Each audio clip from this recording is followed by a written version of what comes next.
Good day, Sat Sri Akal, Namaste. Welcome to another session with Guru Wonder. I'm your host, Gurvinder Singh. We are all aware about the current conflict in Ukraine and how the West, American-led West, using NATO have been very actively supporting Ukraine against Russia. But the way it's being done, it raises the question that are they jeopardizing NATO, the very survival of NATO? Which led me to hypothesize that I don't think NATO is going to survive. It's most likely to collapse. At least it'll be significantly damaged, if not totally collapsed. And why do I say that? Today's talk is about the coming collapse of NATO. A little bit of history. Let's go back and we will look at the end of the World War, the Second World War. In a damaged world, there were only two great powers that were standing: the Soviet Union and the Communist Soviet Union and capitalist America. So one was the Western Bloc and one was the Eastern Bloc. Well, America told the war-ravaged countries, which were devastated, that we will help you with manpower, we will help you with technology, we will help you with equipment, we will help you with in every possible way. And most importantly, we will give you unfettered access to the American market. But there was one condition, and the condition was that America would write and operate the security policy of these countries that chose to ally with America. Among these were most of the Commonwealth countries. Among these were countries like Japan, and there was also former colonialized countries. And to give effect to this security policy, America set about creating three organizations: SEATO, Middle East Organization, and the most important of all was NATO. So it's called SEATO, and then Middle East Organization became CENTO, and eventually, and of course, there is NATO, which has been constantly expanding.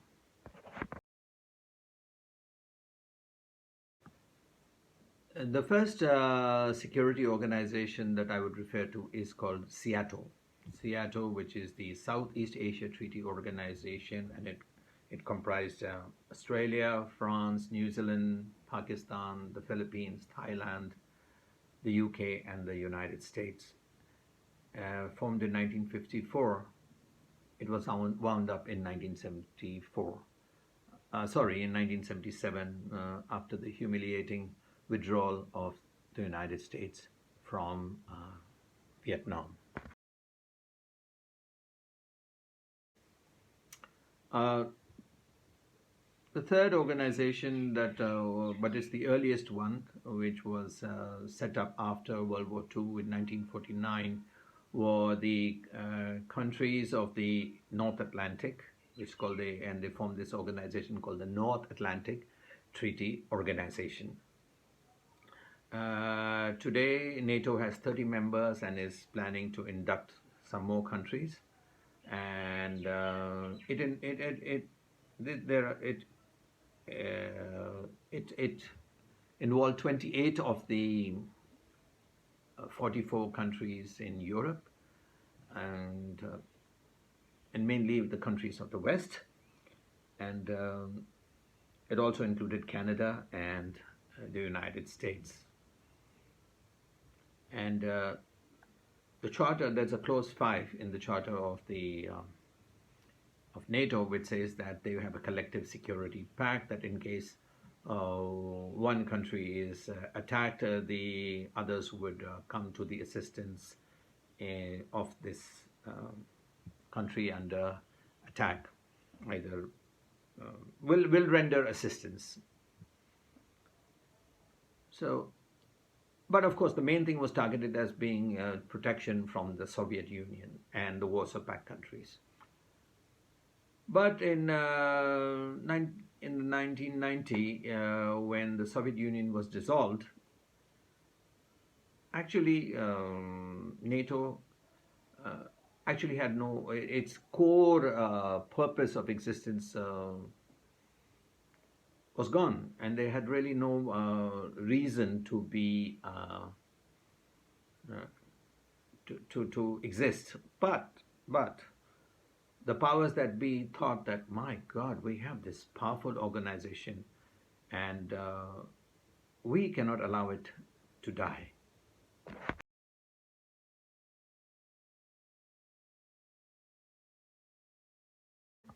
So they overcame this quandary of this conflict in their minds, that what should we do? And sadly or tragically, the North Atlantic Treaty Organization, in a manner of speaking, became a North Atlantic Treaty for Offense. And they were taken over the influence and the control of the globalists, and became the thunderbolt of the globalists to exert their power and control in a unipolar world, using the power of America and the Western countries. So that's why we saw them going on the offense in Iraq, in Yugoslavia, in Afghanistan, in Libya and Syria. Always under some kind of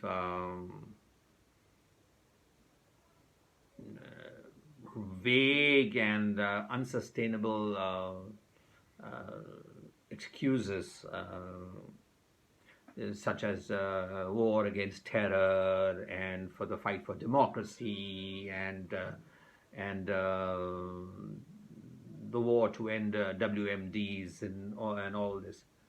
But if you notice that in every country that they have gone, they had to withdraw with their tail between their legs, and in shame. And also, every country that they attacked was left a dysfunctional wreck.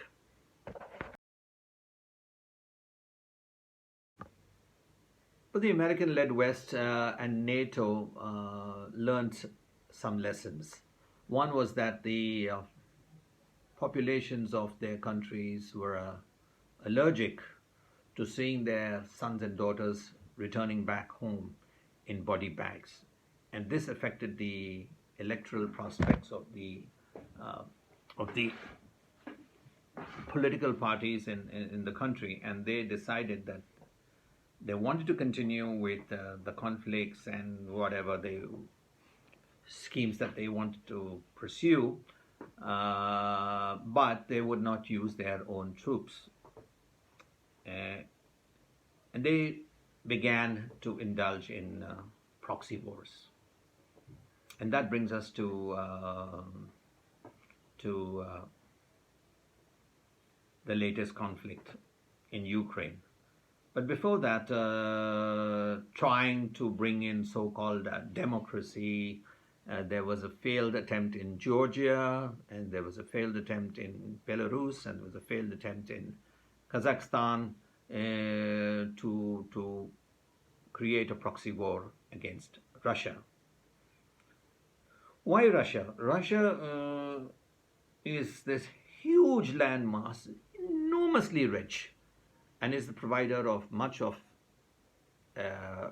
resources that the West needs. After all, Europe doesn't have any resources left. So they would like, except for America and Canada, they do have a lot of resources, but Europe doesn't have any resources, so to speak. Japan also does not have any resources.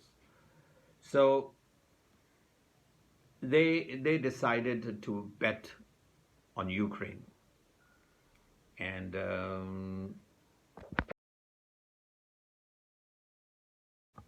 now the West has placed all its political, financial, military, economic bets on Ukraine, and using Ukraine as a proxy to to atrophy the Russian economy and the military, and so they are lavishing huge amount of resources in Ukraine.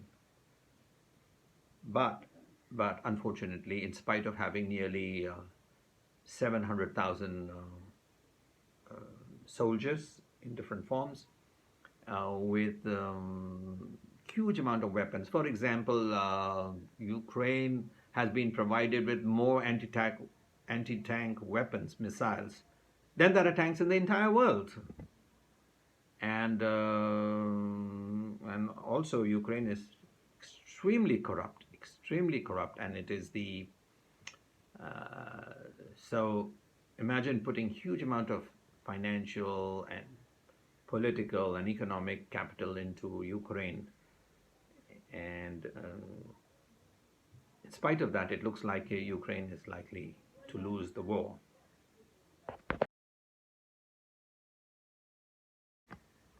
No doubt the Ukrainians are one of the finest.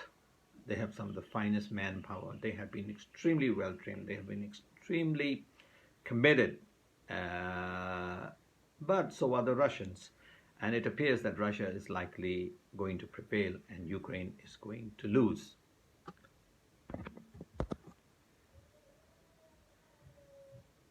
Now, if Ukraine was defeated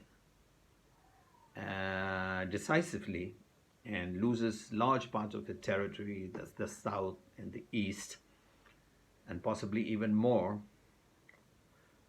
what will be the fate of NATO? What are the members going to ask? Is NATO really effective? Russia has now prevailed, and in spite of all our resources and commitment and media and others, we were unable to prevail. The questions will arise as to the relevance of NATO and whether they should be members. Now, if you look at the example of Seattle and CENTO as is an example, it wouldn't be unreasonable to assume that NATO, in all probability, will cease to exist. There's another set of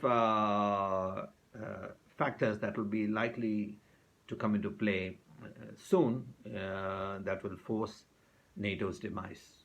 Now, why do I say that? Look at the way the Biden administration is going about its the government. It seems that the American public is extremely unhappy with Biden and Kamala Harris and their team in governing the country, leading the country. And this is a good chance that Donald Trump will stand for election. And Donald Trump is a very obnoxious kind of a person, but he's not a fool.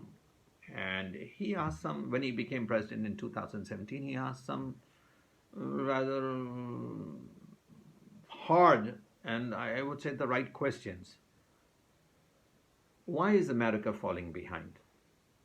Why is America spending $800 billion a year? And this, mind you, excludes the funds that are spent on the Department of Atomic Energy, which is probably another $100 billion, $150 billion.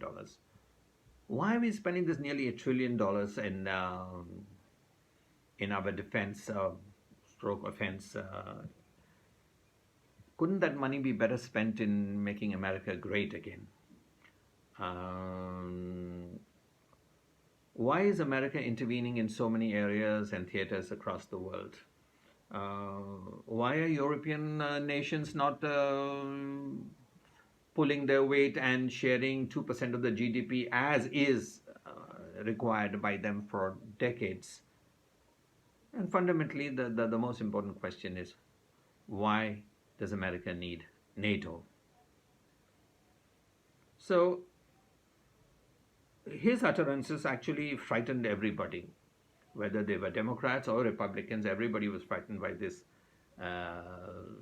question that naturally, because he was going against the military-industrial complex, he was going against the entrenched administration and political system, which was feeding on the trough of corruption and conflict and war. Naturally, he became everybody's enemy.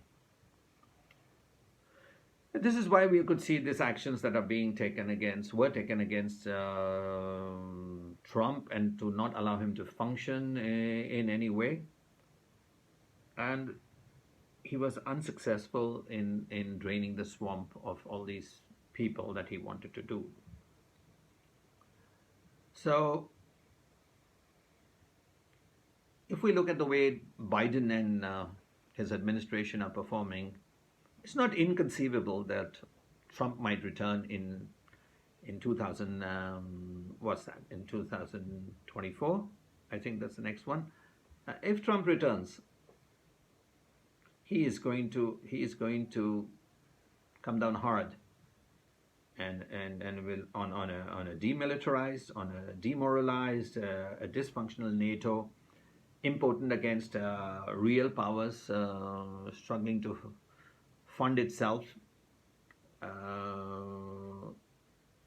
I think there will be a push, a successful push to wind up NATO.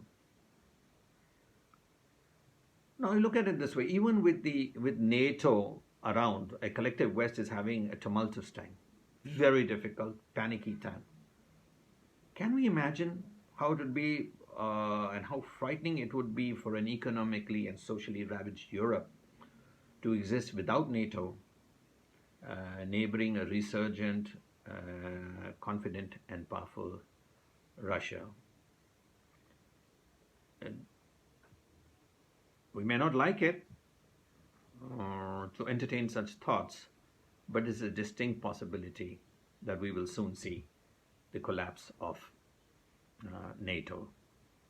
I thank you for joining me today, and if you like this video, please do not forget to like, share, and subscribe to the channel. I look forward to seeing you again on my channel. Thank you, and have a good day.